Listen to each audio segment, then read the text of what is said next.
السلام عليكم ورحمة الله وبركاته. أهلا بيكم معايا فيديو جديد من وي. فيديو النهاردة إن شاء الله هشرح فيه معاكم طريقة عمل وحدة مميزة وجميلة وموديل جديد لعمل مفرش سفرة بالتشبيك، وهشرح معاكم كمان طريقة التشبيك، وكمان بيكون في وحدة دائرية صغيرة بتجمع مع بعض 4 وحدات، وبتكون هي دي الوحدة المنتصف ال4 وحدات. أتمنى إن فيديو النهاردة يكون سهل وبسيط وكمان ينول إعجابكم. ما تنسوش إذا عجبكم الفيديو تدعموني بلايك وشير وسبسكرايب. هشتغل معاكم بخيط صوف متوسط السمك مع إبرة رقم 3.5 ملم. لكن احنا طبعا اتكلمنا مع بعض قبل كده عن أنواع الخيوط اللي بنشغل بيها مفارش السفرة، وقلنا إن منها غزل الصياد اللي هي النايلون، وعندنا غزل المنجد القطن، وعندنا كمان الخيوط الحرير اللي هي سلسلة، وعندنا الخيوط القطن، وعندنا خيوط أليز بأنواعها سواء ديفا أو ديفا بلس أو كوتون جولد، وعندنا كمان خيوط ناكو، وعندنا خيوط مصرية اللي هي القطن المصري كتير جدا بأنواع كتير جدا وكلها مميزة. بس ناخد بالنا ان في بعض الانواع بتكون بتبهت، وفي طبعا الكتير اللي ما بيبهتش. هنقول بسم الله الرحمن الرحيم. في البداية ببتدي اكون 10 سلسلة. هسيب مسافة من الخيط والف الخيط بالشكل دوت. هدخل داخل الحلقة اللي احنا عملناها، الف الخيط واسحب واخرج بالشكل ده. مش هشد الخيط دلوقتي اللي حرف الخيط البداية، لا هسيبه دلوقتي تاني. هرتفع بقى بسم الله 1 2 3 4 5 6 7 8 9 10. الحلقة اللي احنا ما شدناهاش اللي هي بتاعة البداية بدخل فيها واسحب الخيط واخرج منها.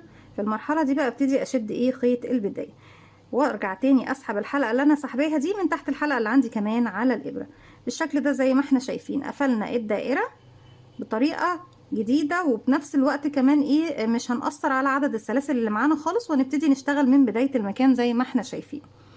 هرتفع في بداية السطر. أول سطر بنكونه بيكون بالعمود بلفة واحدة، بكون 8 عمود بلفة واحدة، ما بين كل عمود وعمود بيكون 3 سلاسل. طيب ارتفاعي للعمود بلفة بيكون 3 سلاسل ومسافة 3 سلاسل، إذا بداية السطر الأول هتكون معايا 6 سلسلة. 1 2 3. أول الثلاث سلاسل دي العمود، وبعد كده 4 5 6. الثلاث سلاسل الباقيين هم المسافة بين العمود الأول والعمود التاني. طرف خيط البداية بخليه في ظهر السلاسل وابتدي اشتغل عليه واخفيه معايا. هدخل بقى داخل السلاسل او داخل الدائرة اكون عمود بلفة. ازاي بنكونه؟ بيكون عندي على الابرة حلقة بلف لفة واحدة، لانه عمود بلفة واحدة بقى معايا حلقتين. هدخل فراغي اسحب الخيط واخرج معايا على الابرة 3 حلقات، بلف الخيط وبخرج من حلقتين، اتبقوا 2 بلف الخيط وبخرج منهم.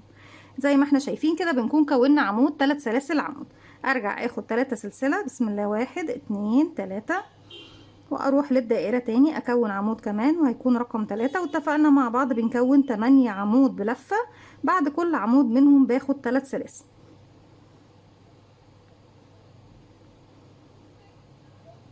4، وبكمل بنفس الطريقة السطر لغاية ما اوصل ل8 عمود وارجع لكم. في نهاية السطر بروح لتالت سلسلة ارتفاع. خلاص كده بصوا بقى خيط البداية اهو اللي بيفيد مني كده، خلاص ببتدي اقص.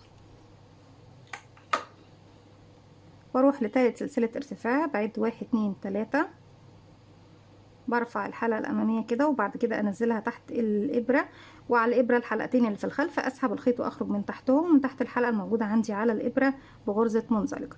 أصبح كده معايا 1 2 3 4 5 6 7 8 و8 فراغات بردك. السطر اللي جاي بشتغل فيه الفراغات، ما بشتغلش على الأعمدة، يعني همشي بمنزلقة لغاية السلاسل التلاتة، وابتدي اكون فوق كل 3 سلاسل بكون غرزة كلاستر مكونة من 5 عمود بلفة. وبنشتغل طبعا غرزة الكلاستر اني بشتغل ال5 عمود كل عمود لغاية نصه، وفي الاخر بضم ال5 عمود مع بعض في حلقة واحدة من فوق. هرتفع سلسلتين 1 2، وهعتبرهم بس مجرد ارتفاع مش من العدد معايا في الغرز. هلف الخيط على الابره، هدخل فراغي الف الخيط واسحب واخرج معايا على الابره 3 حلقات، هلف الخيط واخرج من حلقتين بس واسيب الحلقه الاخيره. يبقى كده معايا الحلقه الاساسيه والحلقه بتاعه العمود الاخيره. ارجع العمود التاني الف الخيط وادخل اسحب الخيط واخرج، الف الخيط واخرج من حلقتين واخلي الاخيره كده. تاني عمود، تالت عمود،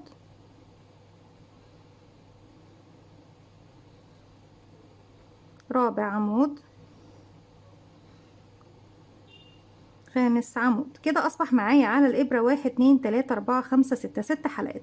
الحلقه الاساسيه وخمس حلقات الخمس اعمده. الف الخيط واخرج من 5 ما عدا الاخيره، هيبقى لي الحلقه الاساسيه والحلقه اللي لفيت وخرجت بيها. الف الخيط واخرج من الحلقتين زي ما احنا شايفين. هروح في كل فراغ واشتغل غرزه كلاستر مكونه من 5 عمود بلفه زي ما اشتغلنا دلوقتي بالظبط. بس عشان اروح من المكان ده للمكان ده هاخد 7 سلسله مسافه. 1 2 3 4 5 6 7. ارجع الف الخيط وادخل اكون غرزه كلاستر تانية مكونه من 5 عمود بلفه. كده 1. كده معايا الحلقه الاساسيه واول حلقه الاول عمود. 2 3 4 5. معانا 6 حلقات. بلف الخيط واخرج من 1 2 3 4 5.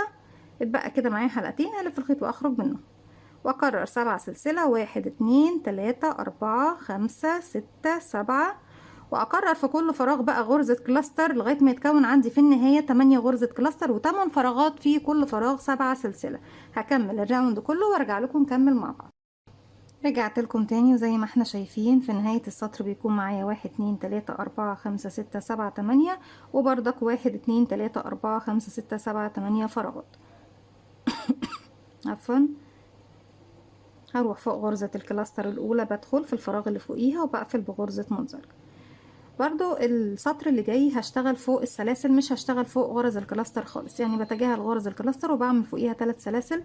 وفوق السلاسل بروح بقى لأن دي بدايتي بغرزة منزلقة وابتدي ارتفع 1 2 3 وهعتبره عمود بلفة. وفوق كل 7 سلاسل بشتغل 7 غرزة عمود بلفة. ده اولهم. يبقى كده 2 3 4 5 6 7. اشتغلنا 1 2 3 4 5 6 7. فوق الكلاستر بشتغل 3 سلسلة. 1 2 3. هرجع اكون 7 عمود فوق ال7 سلسلة. من تحت كده بدخل 1 2 3 4 5 6 7. اكرر تاني 3 سلسلة. 1 2 3. وفوق كل 7 سلسلة بشتغل 7 عمود وفوق كل غرزة كلاستر بشتغل 3 سلسلة لغاية ما الف الراوند كله او الدائرة بتاعتي كلها واوصل لنهاية السطر. هكمل وارجع لكم. رجعت لكم تاني ودي شكل الوحدة معانا في السطر زي ما احنا شايفين. رقم 3 كده 1 2 3. السطر الجاي هنبتدي نجمع الأعمدة ال7 دول مع بعض وفوق الثلاث سلاسل هقول لكم هنشتغل ايه. في ثالث سلسلة ارتفاع بدخل بقفل بغرزة منزلقة.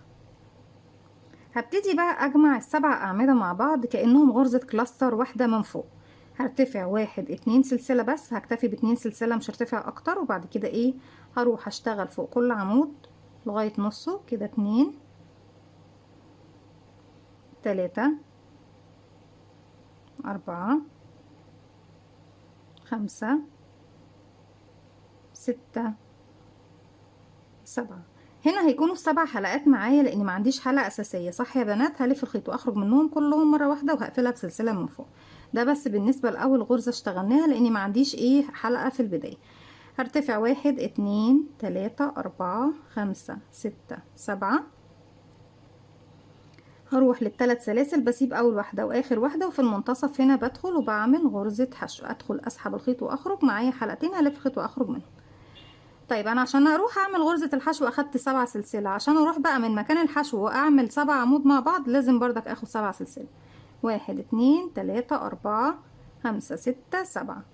واروح اجمع غرزة الكلاستر بال7 عمود اللي عندي تحت. ادي كده 1. كده بقى معايا حلقة اساسية وحلقات الاعمدة ال7 يبقوا 8. 2 3 4 5 6 7. بصوا يا بنات بقى كده عندي 1 2 3 4 5 6 7 دول بتوع الاعمده اللي اشتغلتهم لنصهم والحلقه الاساسيه. هلف الخيط واخرج من 7، يتبقى معايا الحلقتين الاساسيه واللي خرجت بيها. هلف الخيط واخرج منهم زي ما احنا شايفين، واكرر تاني 1 2 3 4 5 6 7. هروح للسلسله رقم 2 في منتصف السلاسل، او في منتصف السلاسل على طول بدخل وبعمل غرزه حشو. اللي يرتاح لطريقه معينه يعملها. ننزل من تحت السلاسل ريدي، ندخل في السلسله نفسها ونشتغل، مفيش مشكله. 1 2 3 4 5 6 7. وبكرر اني بروح اجمع 7 عمود مع بعض واقفلهم بحلقه واحده من فوق، وارجع 7 سلسله حشو، 7 سلسله كلاستر مكونه من 7 عمود، وهكذا لغايه ما اخلص السطر كله وارجع لكم. رجعت لكم تاني، ده شكل الوحده زي ما احنا شايفين. ببتدي في السطر اللي جاي اشتغل بغرز الحشو. هدخل فوق اول غرزه كلاستر عندي هنا، اقفل بغرزه منزلقه. همشي لغايه السلاسل بمنزلقه كمان لان بدايتي في السلاسل. هبتدي ارتفع سلسله واحده بس واشتغل على اول 5 غرز، 5 غرز حشو. بالنسبه طبعا للغرز اللي على اليمين انا ممكن ابتديها على طول، اشتغل من تحت السلاسل على طول كده. 1 2 3 4 5.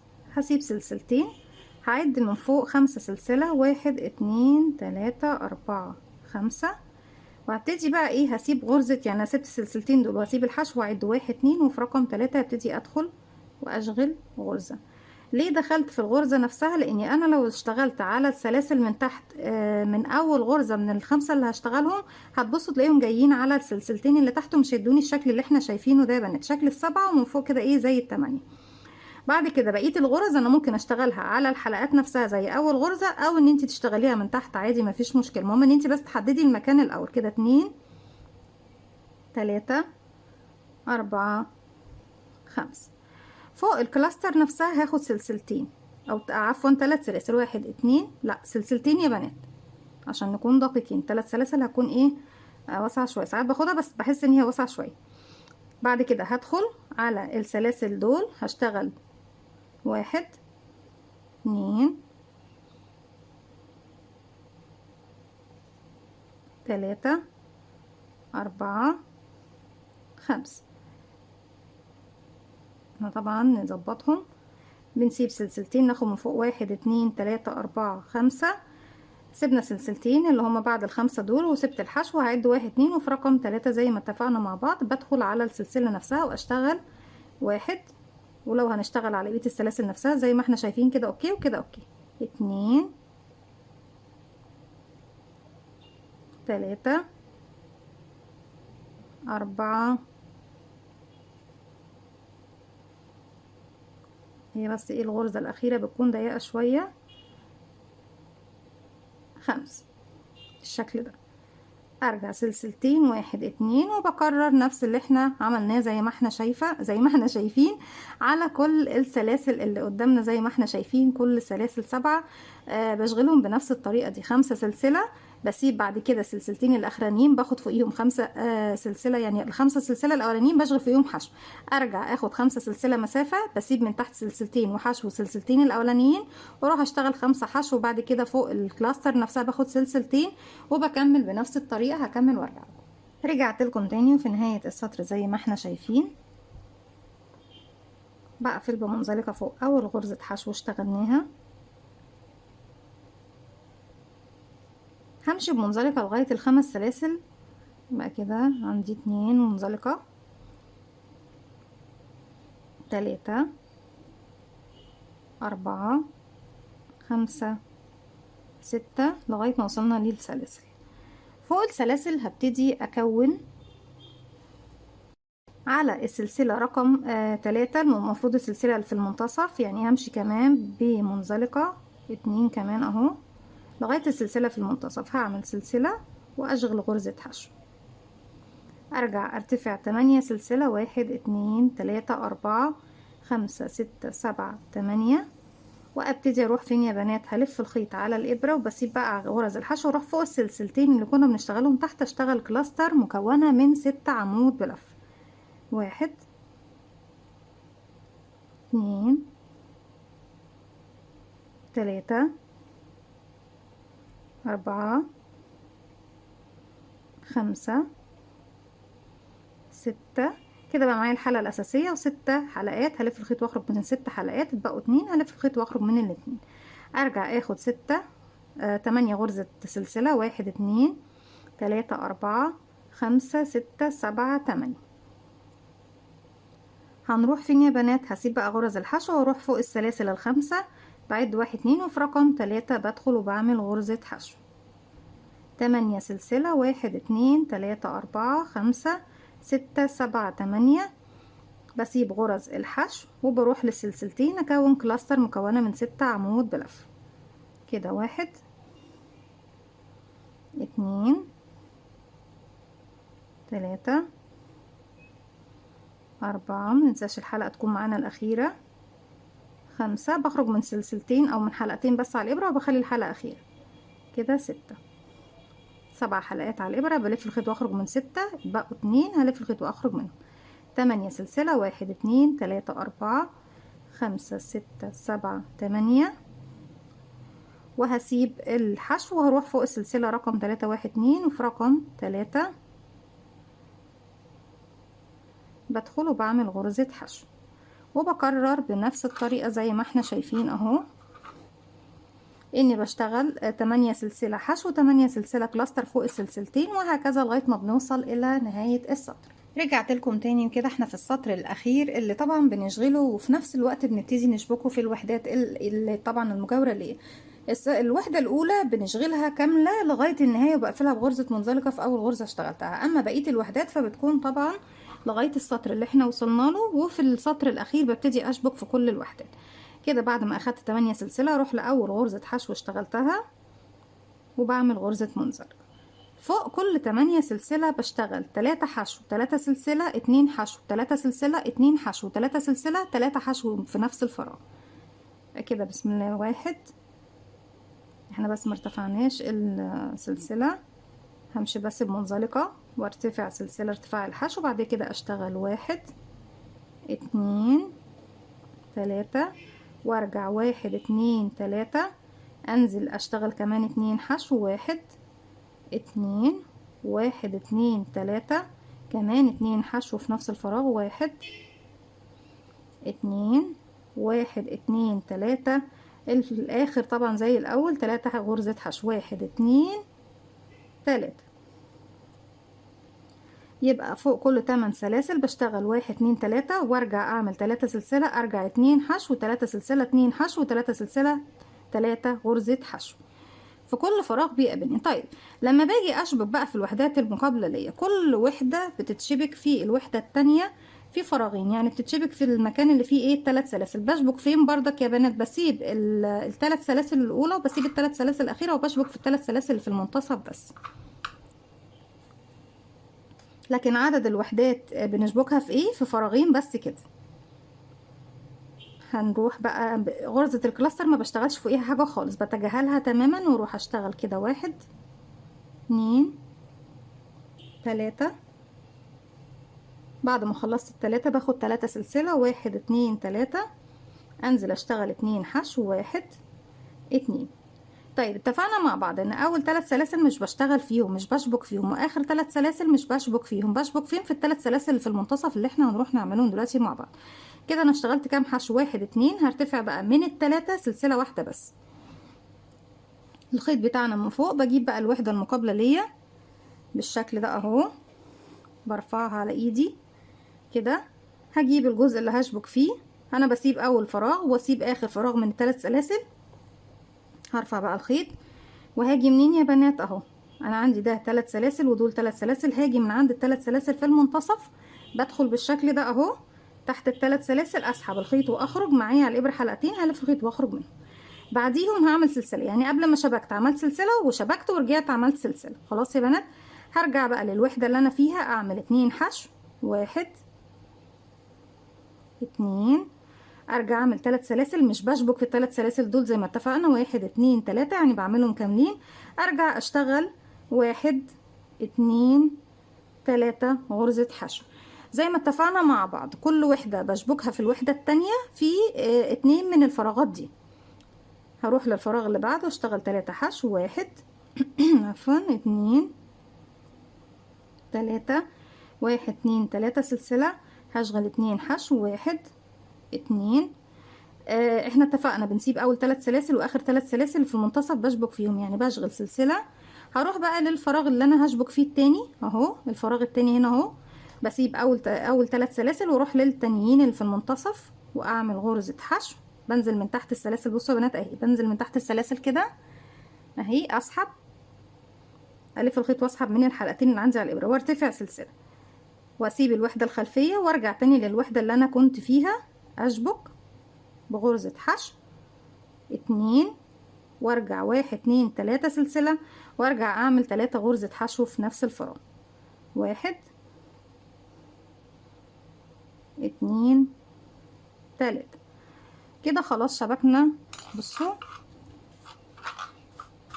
كده خلاص الوحدتين دول اتشبكوا مع بعض هنا. طيب هنبص نلاقي بقى المفروض ان احنا بنشبك. انا طبعا بكمل بقى ايه الدائره بتاعتي بنفس الطريقه، 3 حشو 2 3 سلسله، 2 حشو 3 سلسله، 2 حشو 3 سلسله، 3 حشو. بكمل وبعد كده بقى ايه هكمل السطر دوت وارجع لكم نعمل الوحده الصغيره اللي بتجمع ما بين كل 4 وحدات. هوريكم بردك بنشبكها ازاي. بنشبك طب الوحده دي، الدائره الصغيره دي بنشبكها في الوحده دي مرتين في جزئين، وفي الوحده دي بردك بشبكها في جزئين، وهكذا في كل الوحدات بردك اللي بتكون مجاوره ليه. هكمل وارجع لكم. رجعت لكم تاني زي ما احنا شايفين كده خلاص الوحدتين بقوا تمام. وفي النهايه خالص بقفل بغرزة منزلقة فوق أول غرزة حشو اشتغلناها. بنسيب 10 سنتي من الخيط، بلف الخيط واخرج من الحلقة اللي عندي على الإبرة وبسحب 10 سنتي. وفي النهاية طبعا ايه بإبرة التنظيف ببتدي أنظف الشغل بتاعي. طيب دلوقتي المفروض بنعمل بقى الوحدة اللي هي بتكون بتجمع لي 4 وحدات مع بعض، بتكون في منتصف المفرش. بردك بكون بسم الله الرحمن الرحيم سلسلة مكونة من 10 سلسلة. هلف حلقة على الهواء بالشكل ده، بدخل فيها اسحب الخيط واخرج منها. مش هقفلها دلوقتي، هسيبها زي ما احنا شايفين وارتفاع بسم الله 1 2 3 4 5 6 7 8 9 10. هدخل في الحلقة دي اهي الاولى اللي احنا كنا مكونينها، اسحب الخيط واخرج منها، ومن الحلقة اللي عندي على الابرة طرف خيط البداية بقى ابتدي اشده، تتقفل معايا الحلقة بالشكل ده، وعمرها ما هتفك معاكي خالص. زي ما انت شايفة كده بيكون عدد السلاسل بتاعي كمان مظبوط، والدائرة اللي كوناها مظبوطة. خيط البداية بجيبه في الخلف زي ما احنا شايفين، نفس اللي عملته السطر الاول هو في بداية الشغل هو اللي بكرره. 1 2 3 4 5 6 عفوا. وهدخل اشتغل كمان انا كده ده تاني عمود، وبكون 8 عمود. بعد كل عمود منهم باخد 3 سلاسل، عمود 3 سلاسل، عمود 3 سلاسل، عمود 3 سلاسل، وهكذا. 1 2 3 تالت عمود، وبكرر لغاية ما اوصل لنهاية السطر. في نهاية السطر بعد ما بقى معايا 1 2 3 4 5 6 7 8 في تالت سلسلة ارتفاع بدخل وبقفل بغرزة منزلقة. بردك السطر رقم 2 في الوحدة الأساسية للمفرش بمشي لغاية السلاسل بمنزلقة وابتدي أكون كلاستر مكونة من 4 عمود بلفة واحدة. هرتفع سلسلتين وهتعتبرهم مجرد ارتفاع فقط، وادخل اشتغل 4 عمود لغاية نصهم كده. 1 2 3 4. معايا على الإبرة 5 حلقات، ال4 أعمدة اللي اشتغلناهم. والحلقة الأساسية هلف الخيط واخرج من 1 2 3 4. بقى معايا حلقتين هلف الخيط واخرج منهم 1 2. بعد كل غرزة كلاستر والكلاستر اللي بعدها هاخد 7 سلسلة مسافة. 1 2 3 4 5 6 7. ممكن تاخدي 8 زي الوحدة الأساسية، بس عشان أنا حاسة إن الوحدة دي صغيرة فهناخد فيها بس 7، لكن نفس العدد على فكرة هنكونه فوقيها من غرز الحشو. ارجع اكون كلاستر 7 سلسلة كلاستر 7 سلسلة كلاستر 7 سلسلة لغاية ما بوصل لنهاية السطر. رجعت لكم تاني كده. خلاص كونا غرز الكلاستر التمانية. زي ما احنا بنشبك في كل وحدتين كبار مع بعض في جزئين من الوحدة، بردك هشبك الجزء دوت او الدائرة دي في كل وحدة من الوحدات الاربعة اللي هتكون حواليها. يعني احنا دلوقتي اشتغلنا مع بعض ايه؟ اتنين.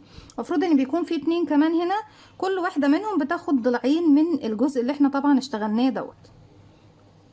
احنا طبعا معانا هيكون معانا 4 وحدات، فمع ال8 اضلاع اللي احنا شغلينهم بنشبكهم بقى في الوحده ايه الصغيره دي. بدخل فوق اول غرزه بعمل غرزه منزلقه، همشي بقى لغايه السلاسل ال7 او 8 زي ما قلت لكم، زي ما تحبوا يعني، السلسله مش هتفرق كتير. سلسله وهشتغل 1 2 3 وارجع 1 2 3 وارجع 2 حشو 1 2 1 2 3 2 حشو 1 2 1 2 3 3 حشو 1 2 3. ده لو انا بشتغل الوحده الاولى بردك اللي ايه زي ما احنا شايفين. بس دي عامه دي مش بنشتغل فيها وحده اولى كامله على بعضها، هي دايما كل الوحدات بنشبكها. الوحده دي بالذات ببتدي من اول فراغ فيها بشبك في الوحدات عندي، لكن انا عشان ما عنديش الوحدتين التانيين فعشان كده اشتغلت اول واحده معاكم بس عشان اوضح عدد الغرز. بشتغل بقى هنا المكان اللي بعده بتجاهل غرزة الكلاستر كالوحدة التانية بالظبط كده. 1 2 3 واول 3 سلاسل ما بشتغلش فيهم، ما بشبكش فيهم عفوا. ارجع اشتغل 2 حشو 1 2. الفراغ اللي فيه 3 سلاسل رقم 2 هو ده اللي ببتدي اشبك فيه، برتفع سلسلة. نبتدي بقى نجيب الوحدات. طالما انا هشبك فيه جزئين من الوحدة دي يعني المفروض ان ببتدي اشبك في دي الاول يا بنات. هجيب الوحدة دي اهي، الفراغ ده هو هيكون اول فراغ ليا. هسيب اول 3 سلاسل وبسيب اخر 3 سلاسل، وفي السلاسل اللي في المنتصف انا حبيت بس اشتغل معاكم بلون مختلف عشان نوضح ايه الشغل وطريقة التشبيك. هشبك بغرزة حشو زي ما عملت هناك بالظبط، وبعد كده سلسلة وارجع اكمل 2 حشو 1 2 وارجع 3 سلسلة 1 2 3 و3 حشو 1 2 3. الفراغ اللي بعده 1 2 3 1 2 3 2 حشو 1 2 سلسلة واحدة بس، وبجيب الفراغ التاني من الوحدة اهو. بعدي اول 3 سلاسل ما اشتغلش فيهم اول 3 سلاسل، واخر 3 سلاسل لا، بدخل في المنتصف اسحب الخيط واخرج. معايا حلقتين هلف الخيط واخرج منهم واخد سلسلة. هرجع للوحدة بتاعتي الاساسية اشتغل 2 حشو 3 سلاسل 3 حشو 1 2 1 2 3 1 2 3. الوحدة اللي بعد الضلع اللي بعده 1 2 3 1 2 3 2 حشو 1 2. بعد اول 2 حشو بشتغلهم باخد ايه سلسلة واحدة. هبص الاقي ايه الوحدة التانية دي هتكون طبعا اول وحدة بالنسبة لي اشبك فيها. بسيب ال3 سلاسل الاولى والاخيرة وباجي في المنتصف بدخل تحت السلاسل زي ما احنا شايفين اهو، واسحب الخيط واخرج واعمل غرزة حشو. اخد سلسلة وارجع لوحدتي السيمون اشتغل فيها 2 حشو 1 2 3 سلسلة 1 2 3 و3 حشو في نفس الفراغ 1 2 مش عايزة ادخل في الكلاستر 3. ارجع اسيب الكلاستر واروح للسلاسل اشغل 1 2 3 1 2 3 2 حشو 1 2 سلسلة واحدة بس يا بنات، واروح للوحدة اللي ورا. هسيب بقى اول 3 سلاسل وفي تاني 3 سلاسل بسحب غرزة حشو واخد سلسلة واروح اشتغل 2 حشو كده 1 2 1 2 3 واشتغل 3 غرزة حشو 1 2 3. نشوف بقى بالشكل ده. وطبعا مع فرد الشغل وبعد ما بنخلص بنكوي الشغل بتاعنا. بكمل بقى انا دلوقتي لو عندي وحدات تانية هشبك فيها يا بنات. الوحدة دي مفروض الوحدة التانية اللي هتكون هنا هتكون مشبوكة في الجزئين دول، والجزئين اللي هيكونوا من الوحدة التانية هنا هياخدوا الجزئين دول. اما الوحدة دي هتاخد جزئين من الوحدة التانية والاتنين الباقيين هيكونوا للوحده اللي هتكون طبعا ايه مجمعه الوحدتين اللي هنا بقى يجمعوا بقى ايه بقيه الثمان اضلاع زي ما احنا شايفين. اما دلوقتي انا هكمل بقى بنفس الطريقه بشكل طبيعي، 3 حشو 3 سلسله، 2 حشو 3 سلسله، 2 حشو 3 سلسله، 3 حشو، وبقفل بمنزلقه في نهايه السطر زي ما احنا شايفين. هحاول كمان ان انا ارفع لكم الكاميرا شويه، عايزه اوريكم الوحدات بشكلها النهائي بشكلها وحجمها الجميل زي ما احنا شايفين. وزي ما قلنا في البداية نقدر نشتغلها بأي خيط متوفر عندك، حتى لو هتشتغلي بالخيوط الصوف كمان ممكن تجمعي مفرش من عدة ألوان، مش شرط يكون كله لون واحد زي ما احنا شايفين. احنا بس نختار الألوان اللي تكون متناسقة مع بعضها وتندمج مع بعضها ونعمل أحلى مفرش. أتمنى ان فكرة الفيديو النهاردة تكون سهلة وبسيطة عليكم واكون قدمتها بطريقة مفهومة وواضحة، واتمنى كمان ان هي تنول اعجابكم. ما تنسوش اذا عجبكم الفيديو تدعموني بلايك وشير وسبسكرايب، واستنوني في فيديو جديد من وي، ومتنسوش كمان تفعلوا زرار الجرس عشان يوصلكم مني كل جديد. السلام عليكم ورحمة الله وبركاته.